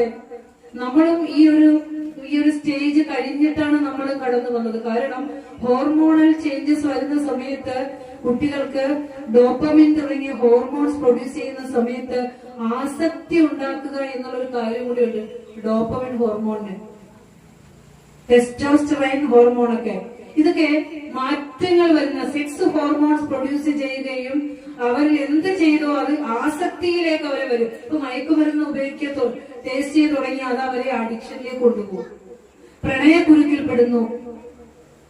നമ്മുടെ കുഞ്ഞുങ്ങൾ വല്ലാതെ ചീറ്റ് ചെയ്യപ്പെടുന്നു. ഇനി പ്രണയം പരാജയപ്പെട്ടാൽ ആസിഡ് ഒഴിച്ച് മുഖം വികൃതമാക്കുന്നു, കുത്തിക്കൊല്ലുന്നു, കുടുംബത്തോടെ കുത്തിക്കൊല്ലുന്നു. ഇങ്ങനെയൊക്കെയുള്ള ഒരു കാലത്തിലേക്കൂടെ നമ്മൾ നടന്നു പോകുന്നത്. അപ്പൊ കുട്ടികളെ അച്ഛനമ്മമാർ വളരെ നന്നായി പറഞ്ഞ് മനസ്സിലാക്കണം. കാരണം നിങ്ങളുടെ കുട്ടികൾക്ക് മാറ്റം വരുന്നുണ്ട്. ആ മാറ്റത്തിൽ അനുസരിച്ച് നമ്മൾ പോയാൽ തകർച്ചയായിരിക്കും ഫലം. ഇതെന്റെ ശരീരത്തിൽ എനിക്ക് വന്ന മാറ്റമാണെന്ന് തിരിച്ചറിയുകയും ഇതിനെ ഞാൻ ഓവർകം ചെയ്യണമെന്ന് തിരിച്ചറിയുകയും ചെയ്യണം. നമ്മൾ മൃഗങ്ങളൊന്നും അല്ലല്ലോ, അനിമൽസ് ആണോ? അല്ലല്ലോ. വിശേഷ ബുദ്ധിയുള്ള സമൂഹ ജീവിയാണ് മനുഷ്യൻ. അതനുസരിച്ചാണ് മനുഷ്യൻ ചലിക്കേണ്ടത്. സംസ്കാരമുള്ള മക്കളായിട്ട് മാറേണ്ടതുണ്ട്. അതിന് ഈ ഗുരുവിന്റെ ദർശനവും ഗുരുവിനെയൊക്കെ നമ്മൾ പഠിക്കേണ്ടതുണ്ട്. അപ്പോൾ ഹോർമോൺ വേരിയേഷൻ വരുന്ന കുട്ടികളുടെ കാലഘട്ടത്തിൽ അച്ഛനമ്മമാർ നല്ല സപ്പോർട്ട് വേണം. എന്തെങ്കിലുമൊക്കെ ചെറിയ തെറ്റുകൾ പ്രണയ സംബന്ധമായോ അല്ലാതെയൊക്കെ കുട്ടികളുടെ ഭാഗത്തുനിന്ന് ഉണ്ടാകുമ്പോൾ വല്ലാതെ അവരെ ഒറ്റപ്പെടുത്തരുത്. അവരെ കേൾക്കാൻ ആദ്യം നിങ്ങൾ തയ്യാറാകണം. മനസ്സ് തുറന്ന് അവര് പറയുന്നത് കേൾക്കുക, ശാന്തമായി അതിനുള്ള പ്രതിവിധി നിശ്ചയിക്കാൻ നമുക്ക് സാധിക്കണം. ഇല്ലെങ്കിൽ നമ്മൾ പിടിക്കുന്നിടത്തൊന്നും കാര്യം നിൽക്കില്ല. മനസ്സിലാവുന്നുണ്ടോ പറയുന്നത്? അവരുടെ മാറ്റങ്ങൾ നമ്മൾ തിരിച്ചറിയുക. അപ്പൊ കുട്ടികൾക്ക് മാറ്റം വരുമ്പോൾ ചിലപ്പോ അമ്മയോട് സംസാരിക്കുന്നതിന് കുറയും, കണ്ണാടിയുടെ മുമ്പിൽ കുറെ സമയം നിൽക്കും, മുടിയൊക്കെ നന്നായി ചെയ്യണമെന്ന് തോന്നും, നല്ല ഡ്രസ്സ് വേണമെന്ന് തോന്നും, നല്ല വാച്ച് വേണമെന്ന് തോന്നും, ഹെയർ സ്റ്റൈലൊക്കെ ഒന്ന് മാറ്റണം തോന്നും, അല്ലേ? അപ്പൊ ഇങ്ങനെയൊക്കെ നോക്കും. ഇങ്ങനെയൊക്കെ വരുന്നത് എന്തുകൊണ്ടാ? നമ്മളിൽ ഹോർമോൺ ചേഞ്ച് വരുന്നതുകൊണ്ടാണ്. അത് എല്ലാവർക്കും വരുന്നൊരു പ്രോസസ്സാണ്. അതിന്റെ പിന്നാലെ പോകാതെ പഠിക്കുന്ന കാലഘട്ടം അത്രയും ഗുരു ശ്രീനാരായണ ധർമ്മത്തിൽ പറയുന്നു ബ്രഹ്മചര്യ കാലഘട്ടമാണ്. ഏത് കാലഘട്ടമാണ് പറഞ്ഞേ? ഉറക്കെ പറയും. IAS കാരനൊക്കെ ഉറക്കെ പറഞ്ഞേ. IAS കാരന്റെ പേരെന്താ? ശ്രേയസ്. IAS കാരന് കയ്യടി കൊടുത്തായിരുന്നു നമ്മള്. നമ്മുടെ നാട്ടിലൊരു IAS കാരനുണ്ട്. അപ്പോ IAS കാരനാവണം. എല്ലാവരുടെയും പ്രാർത്ഥനയുണ്ട്, ടീച്ചറുടെ പ്രാർത്ഥനയുണ്ട് കേട്ടോ. അപ്പോ എന്തായിരുന്നു ടീച്ചർ പറഞ്ഞപ്പോ മറന്നുവല്ലോ, എന്തായിരുന്നു ഞാൻ പറഞ്ഞു? കണ്ടോ, ബ്രഹ്മത്തിൽ ചരിക്കുന്ന കാലഘട്ടമാണ്, ബ്രഹ്മചര്യ കാലഘട്ടമാണ് വിദ്യാർത്ഥി കാലഘട്ടം. പഠിക്കുന്ന കാലഘട്ടം പ്രണയത്തിനുള്ളതല്ല കേട്ടോ. 2ാം ക്ലാസ്സുകാരനും പറയും എനിക്ക് ഗേൾ ഫ്രണ്ട് ഇല്ലെന്ന്, അല്ലെ? നമ്മളും അത് കേട്ട് നമ്മൾ ചിരിച്ചു തള്ളി നമ്മൾ കളയുക. പക്ഷെ ഗുരു നമ്മളോട് പറഞ്ഞു തരുന്നു, ബ്രഹ്മചര്യ കാലഘട്ടത്തിൽ അച്ഛനും അമ്മയും ഒരു കുഞ്ഞ് അമ്മയുടെ ഗർഭപാത്രത്തിൽ രൂപം കൊള്ളുന്നത് മുതൽ വിദ്യാഭ്യാസം പൂർത്തിയാകുന്ന കാലഘട്ടം മുതൽ കുഞ്ഞിന് ബ്രഹ്മചര്യമുണ്ട്. അതുകൊണ്ട് ബ്രഹ്മചര്യ കാലഘട്ടത്തിൽ അതിൽ നിന്ന് പതിച്ചു പോകുന്ന കുട്ടികളുടെ വിദ്യ ശോഭിക്കയില്ല. നമ്മുടെ സ്നേഹഗായകനായ കുമാരനാശാൻ പറയും, പ്രേമമേ നിൻ പേരു കേട്ടാൽ പേടിയാം വഴിപിഴച്ച കാമകിങ്കരർ ചെയ്യുന്ന കടും കൈകളാൽ. അതുകൊണ്ട് പ്രേമിക്കാനൊന്നും ആരും പോകണ്ട കേട്ടോ. വിദ്യാഭ്യാസത്തിന്റെ കാലഘട്ടം പ്രേമിക്കാനുള്ള കാലഘട്ടമാണോ? ആണോ? അതായത് വിദ്യാഭ്യാസ കാലഘട്ടം പ്രേമിക്കാൻ എടുത്താൽ പിന്നെയുള്ള മാർഗം എന്താ? എന്തു പറ്റും? ജീവിതകാലം മുഴുവൻ പ്രേമിച്ചുകൊണ്ടിരിക്കാൻ നമുക്ക്. വയറ്റിലേക്കുള്ള അന്നത്തിനൊക്കെ എന്തെങ്കിലും കിട്ടണമെങ്കിൽ നമ്മൾ നന്നായി പഠിക്കണ്ടേ? അപ്പോ വിദ്യാഭ്യാസ കാലഘട്ടം ഒരിക്കലും പ്രണയത്തിലേക്കൊന്നും വീഴ്ത്തു പോകാതെ ഈശ്വര ചിന്തയിൽ അധിഷ്ഠിതമായി ജീവിക്കാൻ ഓരോ മക്കളും ശ്രദ്ധിക്കേണ്ടതുണ്ട്. കഴിയുന്നത്ര ഉയർന്ന തലത്തിൽ എത്താനായിട്ട് നിങ്ങൾ ഡ്രീംസ് കാണുക, അത് സക്സസ് ആകണം. ഇപ്പൊ നമ്മുടെ ശ്രേയസൊക്കെ പറഞ്ഞ പോലെ സ്ട്രോങ് ആ കുട്ടിയുടെ വാക്കില്, അല്ലെ? ഇത് വേറെ ആരെങ്കിലും ഉണ്ടോ? IPS ആരെങ്കിലും ഉണ്ടോ? IAS ആയി? ഇനി എന്തെങ്കിലും ഡ്രീംസ് ഉള്ളവരുണ്ടോ? ടീച്ചർ ഇനി നിങ്ങൾ ഇതൊക്കെ ആയിക്കഴിഞ്ഞ് എത്ര വർഷം പിടിക്കുമല്ലോ, അപ്പൊ ടീച്ചർ ഉണ്ടാവുമോ? അല്ലെ ശ്രേയസെ? ആകട്ടെ, അകലങ്ങളിൽ ഇരുന്ന് സന്തോഷിക്കുന്നു. ശ്രേയസിന് അതിനുള്ള ഭാഗ്യം സിദ്ധിക്കട്ടെ. അപ്പോ പ്രണയക്കുരുക്കിൽ പെടരുതെന്ന് പറഞ്ഞു. പിന്നെ അടുത്തത് നിങ്ങളോട് പറയാനുള്ളത്, ഇവിടെ നമ്മള് ശിവഗിരി തീർത്ഥാടനത്തിന്റെ അഷ്ടലക്ഷ്യങ്ങളൊക്കെ പറഞ്ഞു. അതിലെ ഒന്നാണ് ശാസ്ത്ര സാങ്കേതിക വിദ്യയിലുള്ള വളർച്ച. ഇനിയുള്ളത് എന്റെ മക്കളൊന്ന് ശ്രദ്ധിച്ചേ, വീഡിയോ ഗെയിമുകൾ കളിക്കുന്ന എത്ര പിള്ളേരുണ്ട്? നിങ്ങൾ പറയണോട്ടെ, അല്ലെങ്കിൽ നിങ്ങൾ നുണ പറഞ്ഞതുപോലെ ആയിട്ട്. മൊബൈൽ ഗെയിമുകൾ കളിക്കുന്നു. ശ്രേയസ് കളിക്കുന്നുണ്ട്. അതെ, ഒരുപോലെ പേരുണ്ട്. പുറയിലിരിക്കുന്ന എല്ലാം നല്ല കുട്ടികളായിട്ടോ. ഏറ്റവും അവസാനം ഇരിക്കുന്ന ബെഞ്ചുകാരൻ നോക്കിക്കേ, അവർക്ക് നല്ലൊരു ക്ലാപ്പ് കൊടുത്തേ അവർക്ക്. അവരാരും വീഡിയോ ഗെയിം ഒന്നും കളിക്കാത്ത നല്ല മക്കളാ. ഞാനൊന്ന് അന്വേഷിക്കുന്നുണ്ടത്. അപ്പൊ നോക്കിയേ, അതായത് ഇലക്ട്രിക് ഉപകരണങ്ങൾ, അതായത് ഈ മൊബൈൽ തുടങ്ങിയ വസ്തുക്കൾ ഉപയോഗിക്കുമ്പോൾ വിവേകത്തോടു കൂടി അത് ഉപയോഗിക്കാൻ പഠിക്കണം. എന്നുവെച്ചാൽ എന്താ? ഒരു കത്തിക്ക് കറി കരിയാനും പറ്റും, ഒരാളെ കുത്തി കൊല്ലാനും പറ്റും. അതുപോലെ ഒന്നും ഒളിക്കാനില്ലാതെ, ഒരു മറവും ഒന്നുമില്ലാത്ത ഇന്റർനെറ്റ് ഉപയോഗം, ഒരു മര്യാദയും ഇല്ലാത്ത ഇന്റർനെറ്റ് ഉപയോഗം എന്റെ മക്കളെ നിങ്ങളുടെ വഴി തെറ്റിക്കുക തന്നെ ചെയ്യും. അതുകൊണ്ട് പഠിക്കാനുള്ള എന്തെങ്കിലും കാര്യങ്ങൾ നെറ്റിൽ തിരയണമെന്നുണ്ടെങ്കിൽ അത് അച്ഛനമ്മമാരുടെ സാന്നിധ്യത്തിൽ മാത്രം തിരയുക. മണിക്കൂറുകളോളമുള്ള ഗെയിം കളികൾ നിർത്തലാക്കുക. കാരണം എന്താന്ന് പറയട്ടെ, നിങ്ങളുടെ വിലയേറിയ ഒരു 8 മുതൽ 10 അല്ലെങ്കിൽ 12 അല്ലെങ്കിൽ ഡിഗ്രി അല്ലെങ്കിൽ PG ക്ലാസ്സിൽ വരെ പഠിക്കുന്ന കുട്ടിക്ക് അവന്റെ കയ്യിലുള്ള സമയം വളരെ കുറവാ. അതിൽ ഭൂരിഭാഗ സമയവും അവന്റെ ബ്രെയിനിനെ അവന്റെ ടൈമിനെ ഊറ്റിയെടുത്തോണ്ടിരിക്കുക ഈ ഗെയിം ക്രിയേറ്റ് ചെയ്തവര്. നമ്മൾ അറിയാതെ നമ്മളിലേക്കൊരു അക്രമവാസന കടന്നുകൂടുകയാണ്. ഒരു മിനിറ്റിൽ എത്ര പേരെ കൊന്നൊടുക്കിക്കൊണ്ടുള്ള വീഡിയോ ഗെയിം, നമ്മളറിയാതെ നമ്മളിൽ മൃഗീയ വാസനകൾ വരികയും നമ്മൾ എന്ത് ചെയ്യുന്നു? കൂട്ടുകാരന്റെ നേരെ കൊല്ലാനൊന്നും മടിയില്ലാതെ ആവുന്നു നമുക്ക്. കാരണം നമ്മൾ എത്ര പേരെ ഒരു ദിവസം കൊല്ലുന്നു? ശ്രദ്ധിച്ചേ, 3 പേരും കൂടി നമുക്ക് കിട്ടിയിട്ടുണ്ട്. നമ്മുടെ ക്ലാസ്സിലേക്ക് വൈകിയാണെങ്കിലും എത്തിയിട്ടുണ്ട്. ഇവിടെ ശ്രദ്ധിച്ചേ, അവരിരുന്നോട്ടെ അവിടെ. മക്കളെ എന്താ ലേറ്റ് ആയി പോയേ?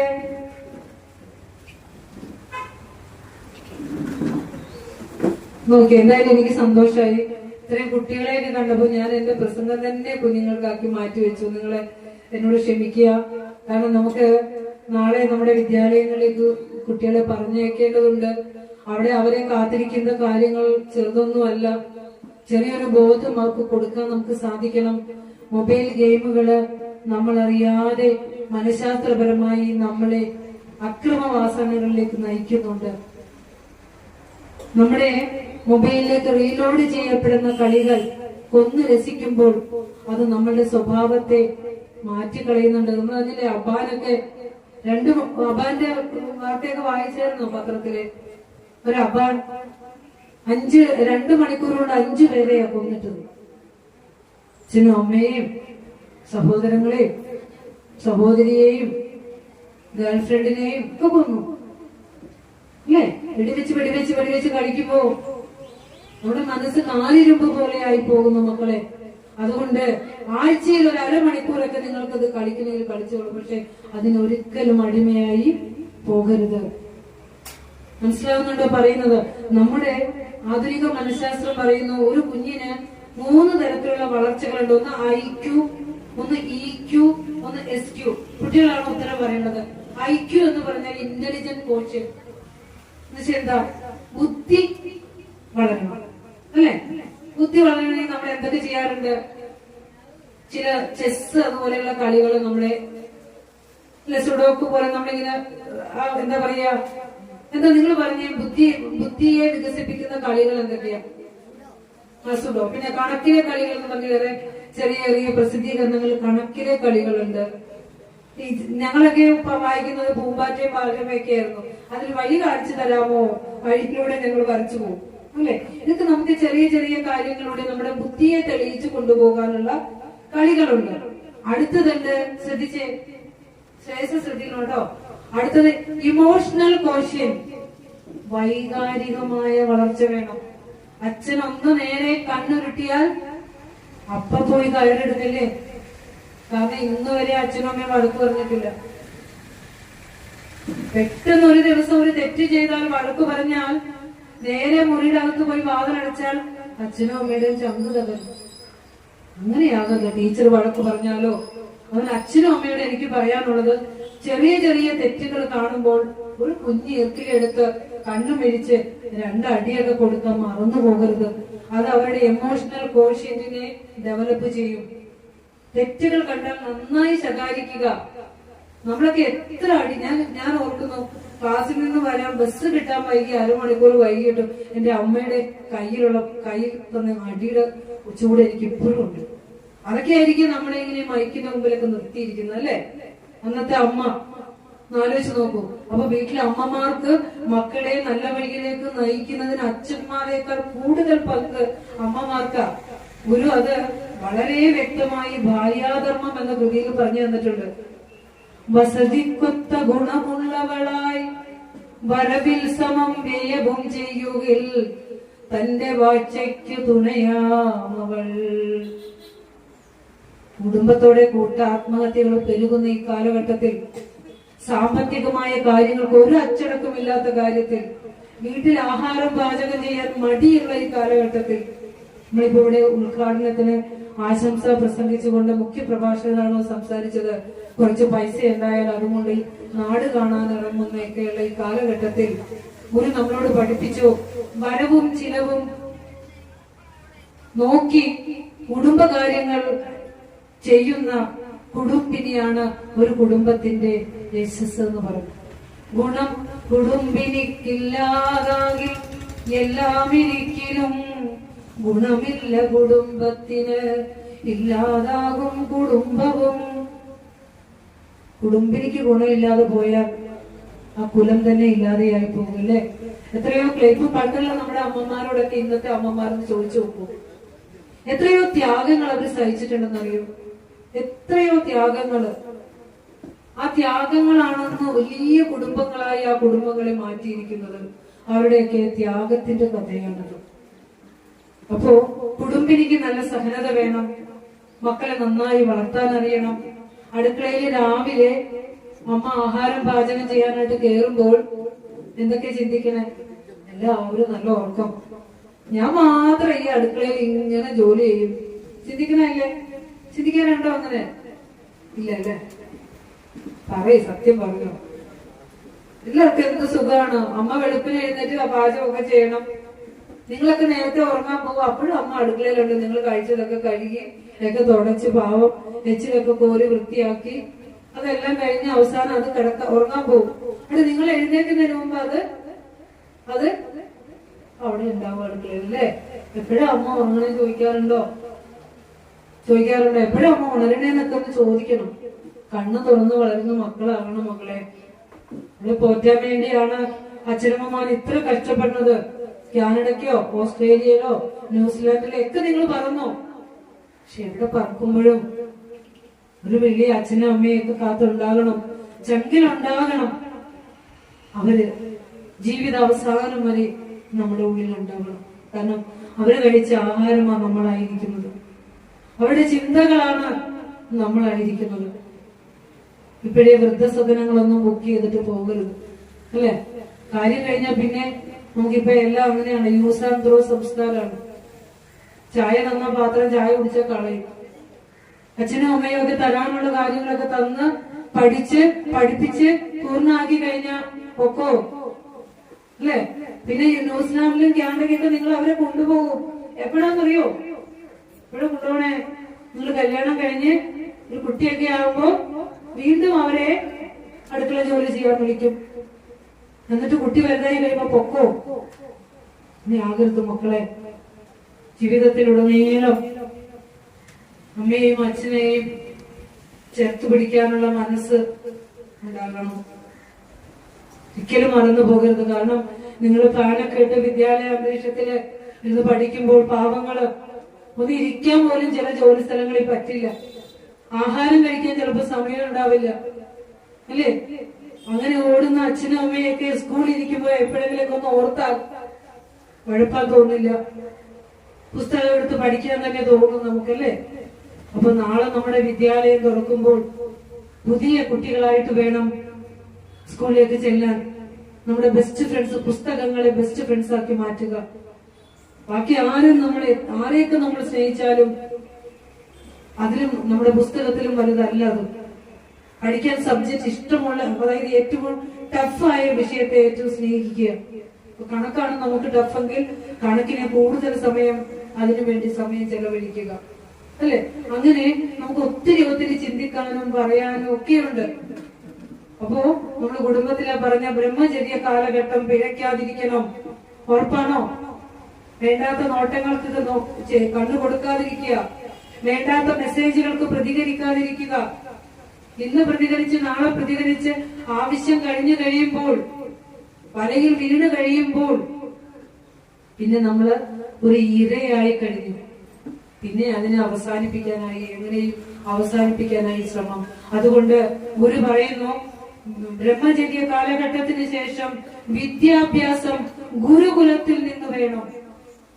അവിടെ ജാതിയും മതവും ഒന്നുമല്ല, ഗുരുകുലത്തിൽ നിന്ന്. ഈ ഗുരുവിനെ പഠിച്ചവരുണ്ടെങ്കിൽ, അറിഞ്ഞവരുണ്ടെങ്കിൽ, അവിടുന്ന് നിങ്ങൾക്ക് ഒരു ജീവിത പങ്കാളിയെ കിട്ടിയാലുണ്ടല്ലോ, അതിലും വലിയ ഭാഗ്യം നിങ്ങൾക്ക് കിട്ടാനില്ല. അത് അച്ഛന്റെയും അമ്മയുടെയും അനുഗ്രഹത്തോടെ, ഗുരുവിന്റെ അനുവാദത്തോടെ വേണം ജീവിതത്തിലെ ഏറ്റവും സുപ്രധാനമായ വിവാഹം എന്ന ചടങ്ങിന് നിങ്ങൾ തയ്യാറെടുക്കാൻ. മനസ്സിലാവുന്നുണ്ടോ? അപ്പൊ നിങ്ങളിപ്പോ ഇങ്ങനെ ഇരിക്കുമ്പോ നിങ്ങളെയും കാത്തു കുറെ അച്ഛനമ്മമാരുടെ ഇരിപ്പുണ്ട്. ജോലി സ്ഥലത്ത് ചെന്നാലും നിങ്ങളെ കുറിച്ച് തന്നെ ഓർമ്മ. ഉറങ്ങാൻ കിടക്കുമ്പോൾ ഒരു പനി വന്നാൽ ഒരു 10 പ്രാവശ്യം എഴുന്നേറ്റ് നോക്കും, പനിക്കുന്നുണ്ടോ.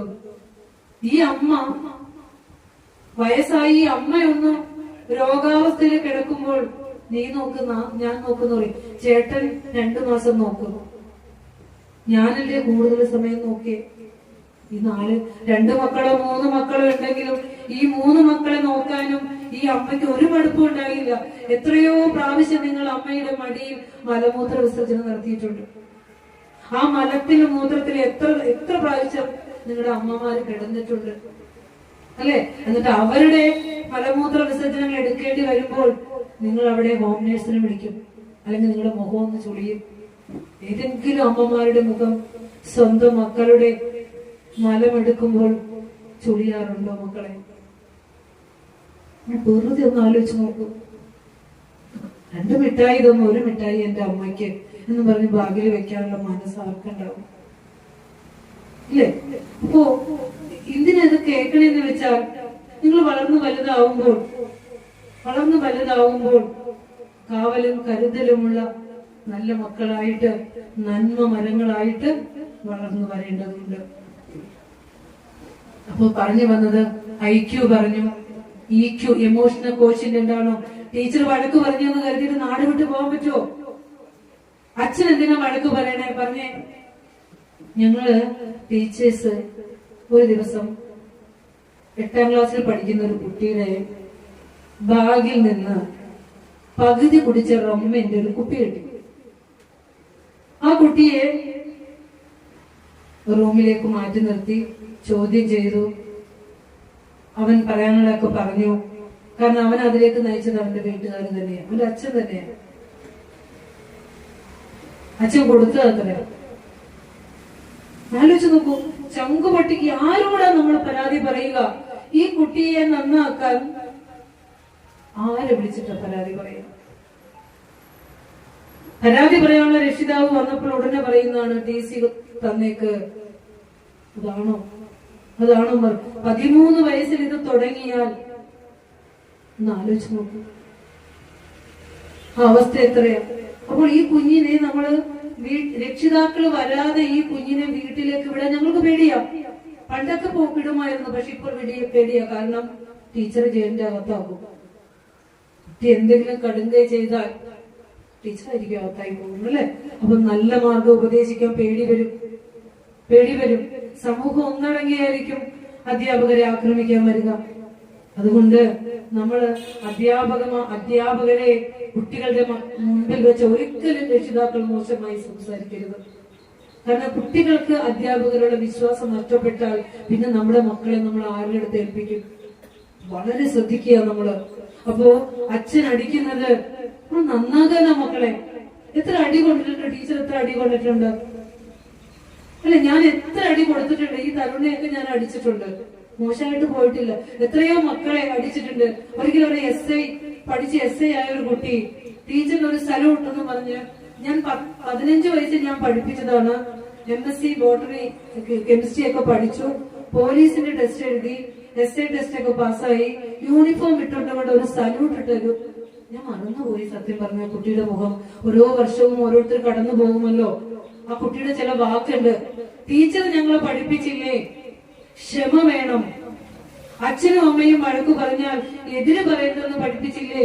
10 വരെ എണ്ണാൻ പഠിപ്പിച്ചില്ലേ? കൈ താഴെ കിടുക, 1 2 3 4 5. ദേഷ്യം പോയില്ലേ പിന്നെ 6 7 8 9 10. എന്നാലും അച്ഛനോടും അമ്മയോടും ചീത്ത വാക്ക് പറയുന്നത്, പറഞ്ഞത് ഒരിക്കലും തിരിച്ചെടുക്കാൻ പറ്റില്ല. ആ ക്ഷമ എന്റെ ജീവിതത്തിൽ എനിക്ക് ഇതുവരെ, ഞാൻ എത്ര ഹയർ ക്ലാസ്സസിൽ പഠിച്ചു ടീച്ചറെ, ഇന്ന് വരെ ആരും ഞങ്ങളോട് ഇത്രയും നല്ല കാര്യങ്ങൾ പറഞ്ഞിട്ടില്ല. ഒത്തിരി വിശപ്പ് ഞാൻ അനുഭവിച്ചു ടീച്ചറെ. ടീച്ചർ പറഞ്ഞില്ലേ, വിശക്കുമ്പോ ഉടുപ്പൊന്ന് വലിച്ചു മുറുക്കി കൊടുത്താലും മക്കളെ മോഷ്ടിക്കരുതെന്ന് ടീച്ചർ പറഞ്ഞു തന്നിട്ടില്ലേ? അങ്ങനെ നല്ല നല്ല നല്ല നല്ല പാഠങ്ങള് പറഞ്ഞു കൊടുക്കണം. ഞാൻ ആ കുട്ടിക്ക് ഇട്ടുകൊടുത്ത കവിതയായിരുന്നു. SI ആയിട്ട് സല്യൂട്ട് ചെയ്തപ്പോ ഞാൻ ഇട്ടുകൊടുത്തതാ. ആരും നീയാകണം എന്നും നീ ചോദിക്കും, ആരാകിലും നല്ലതെന്നുത്തരം, അല്ലെ? വെയിലേറ്റുവാടി തളർന്നൊരാ പന്തന് ആയി വിരിക്കും തണൽ മരമാകണം. ഞാൻ അത് തന്നെ ആകും. അങ്ങനെ ഓരോ കുട്ടികളും നിങ്ങൾ ജീവിതത്തിലേക്ക് കടക്കുമ്പോൾ പല പല ഉദ്യോഗങ്ങളിൽ പോകേണ്ടവരാണ്. പല പല സ്ഥാപനങ്ങളിൽ നിങ്ങൾ അതിന്റെ ഹെഡായിട്ടിരിക്കുന്നവരൊക്കെ ഉണ്ടാവും. അവിടെയൊക്കെ ധർമ്മബോധമുള്ള മക്കളായിട്ട് മാറുക, സത്യത്തെ മുറുകെ പിടിക്കുന്ന മക്കളായിട്ട് മാറുക. അതിനു വേണ്ടിയിട്ട് നമുക്ക് ഒത്തിരി കമ്മിറ്റ്മെന്റ് ഉണ്ട് സമൂഹത്തോട്. അച്ഛനും അമ്മയോടും കുടുംബത്തോടും അപ്പുറം സമൂഹത്തോട് കമ്മിറ്റ്മെന്റ് ഉള്ളത് കൊണ്ടല്ലേ ഇവരൊക്കെ ഇങ്ങനെ കൂടിയിരുന്നു കൊണ്ട് നിങ്ങളെ ഇത് കേൾപ്പിക്കുന്നത്. ആലോചിച്ച് നോക്കൂ. എന്നോട് പ്രത്യേകം ഈ ശാഖയുടെ ഭാരവാഹികൾ പറയുക, നാളെ ഞങ്ങളുടെ മക്കള് വിദ്യാലയത്തിലേക്ക് പോവുകയാണ് ടീച്ചറെ എന്ന് പറയുമ്പോൾ ഒരു അച്ഛനെയും അമ്മയേക്കാൾ കൂടുതൽ കരുതൽ ഒരു സംഘടന നിങ്ങളോട് കാണിക്കുന്നുണ്ടെങ്കിൽ തിരിച്ച് നാളെ നിങ്ങളും നിങ്ങളോട് അത് തന്നെ കാണിക്കണം. നിങ്ങൾ പഠിച്ച് വലിയ ഉദ്യോഗമൊക്കെ നേടുമ്പോൾ എന്റെ ശാഖയിലെ ഞാൻ ഉൾപ്പെടുന്ന പ്രദേശത്തെ ഒരു 3-4 കുട്ടികളെ ഞാൻ പഠിപ്പിച്ചോളാം. എനിക്ക് അതിനുള്ള വരുമാനമുണ്ട് എന്ന് പറയാനുള്ള അത്ര രീതിയിൽ നമ്മുടെ മനസ്സിനെ നമ്മൾ പാകപ്പെടുത്തുക. അപ്പോ കുറച്ചൊക്കെ ത്യാഗം ചെയ്തിക്കണമെന്ന് പറഞ്ഞു. എന്തൊക്കെ കാര്യം നമ്മൾ പറഞ്ഞു ഒന്ന് പറഞ്ഞ്. മൊബൈൽ അങ്ങനെയുള്ള കാര്യങ്ങൾ ഉപയോഗിക്കുമ്പോ ശ്രദ്ധിക്കണം. വീഡിയോ ഗെയിമുകൾക്ക് സമയം വെക്കണം. പ്രണയത്തിൽ പെട്ടുപോകരുത്. IQ വേണം, EQ വേണം. ആരെങ്കിലും ഒന്ന് വഴക്ക് പറഞ്ഞാൽ പോയി കയറെടുക്കുന്ന ചെറിയ ജന്മ മനസ്സുകളായി മാറരുതല്ലേ. സ്ട്രോങ് മൈൻഡ് ആകണം. മനസ്സിലായോ? ചിലപ്പോ നമ്മൾ കടുത്ത ചെയ്യാത്ത തെറ്റുകൾക്ക് നമ്മൾ വഴക്ക് കേൾക്കും. വഴക്ക് കേട്ടെന്നിരിക്കും. അപ്പോഴും മനസ്സിനെ സ്ട്രോങ് ആക്കുക. ദൈവത്തിനോട് പ്രാർത്ഥിക്കുക, ദൈവമേ ഞാനും തെറ്റും ചെയ്തില്ലല്ലോ, വിട്ടു കളഞ്ഞേക്കുക. അതിനൊക്കെ നമുക്ക് മലക്കെട്ടി ഉണ്ടാവണം. ഇനി ഒരെണ്ണം കൂടിയുണ്ട്, SQ. പറഞ്ഞ IQ, ഇന്റലിജന്റ് കോഷ്യന്റ്, ബുദ്ധി ഉണ്ടാവണം. EQ, എമോഷണൽ കോഷ്യന്റ് എന്ന് പറഞ്ഞാൽ എന്താ? ടീച്ചർ വഴക്ക് പറഞ്ഞാലും ചങ്ക് തകർന്നു പോകരുത്, പിടിച്ചു വെക്കണം. SQ എന്ന് പറഞ്ഞാൽ സ്പിരിച്വൽ കോഷ്യന്റ്. അതാണ് ഇന്ന് സമൂഹത്തിൽ ഇല്ലാത്തതും കൊടുക്കാത്തതും. അതും കൂടെ തരാനാണ് ഇന്ന് ശാഖായോഗം നിങ്ങളെ ഇവിടെ. സമയമാകുമ്പോൾ ആരെങ്കിലും ഒന്ന് എന്നോടൊന്ന് വന്ന് പറഞ്ഞേക്കണം, ഞാൻ ഒപ്പം നിർത്തിക്കോളാം. ഞാൻ സമയം നോക്കുന്നില്ല. എനിക്ക് കുഞ്ഞുങ്ങളെ കണ്ടിട്ട് വല്ലാത്തൊരു ആനന്ദം വരുന്നുണ്ട്. കാരണം നാളെ നമ്മളെ നയിക്കേണ്ട കുഞ്ഞുങ്ങളാണ്. ഇവരാണ് നാളത്തെ പൗരന്മാര്, നമ്മളല്ല. ഇവരിലൂടെയാണ് ഇതൊക്കെ പുലർന്നു പോകേണ്ടത്. അപ്പൊ ഇവിടെയാണ് സത്യവും ധർമ്മവും ഒക്കെ വേണ്ടത്. മൂന്നെണ്ണം പറഞ്ഞു. സമ്മാനം ഉണ്ടെന്ന് ഞാൻ പറഞ്ഞു. ശ്രീഹരിയാണ് എന്തെന്ന് പേര് ടീച്ചർ മറന്നുവല്ലോ. 10 മിനിറ്റ് ഇത് ചായ കുടിച്ചിട്ട് ബാക്കി തുടരാം. ഓക്കെ, പോയേക്കരുത് ആരും. ഇത് കഴിഞ്ഞ് കുറച്ച് സമയം 2 മണിക്കൂറൊന്നുമില്ല. ഇവര് വെറുതെ പറയണം.